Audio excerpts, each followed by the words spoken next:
in the Spirit. Jude 1:20 says, pray in the Holy Spirit. It is God's will for every believer, including you, to be filled with the Holy Spirit. Therefore, do not be foolish, but understand what the Lord's will is. Be filled with the Spirit. Ephesians 5:17 through 18. This means it is God's will for you to be filled with the Holy Spirit. You can ask with complete confidence for God to fill you with the Holy Spirit. Know that it is His will for you to have the gift of the Spirit. And you can pray in a spiritual language. The Spirit is continually praying to God on your behalf in a special language that is only understood by God. You can pray in this new tongue by opening your mouth and allowing the Spirit to speak using your vocal cords.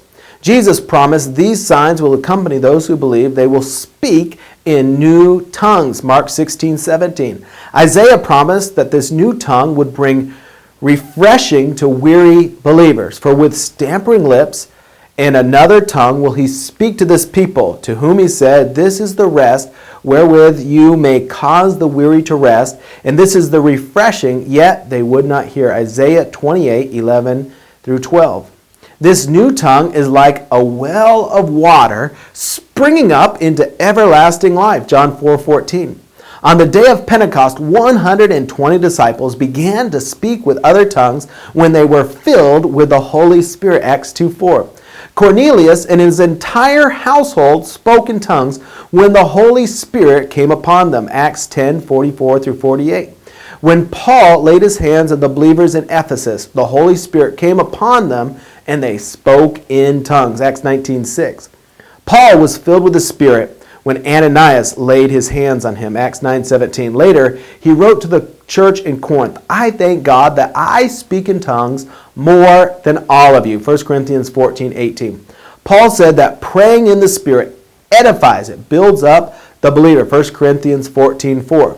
Paul specifically commanded the church in Corinth, do not forbid speaking in tongues. 1 Corinthians 14:39. Exercise builds your muscles in the same way praying in tongues builds your spirit. Jude told us, but you, dear friends, build yourself up in your most holy faith and pray in the Holy Spirit. Jude 1:20.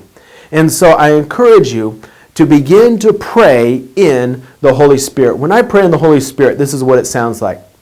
Shorabahanda rabohu, e kurabahanda, shore darabahanda, e shorabahanda ramasio kurabahanda rabaha.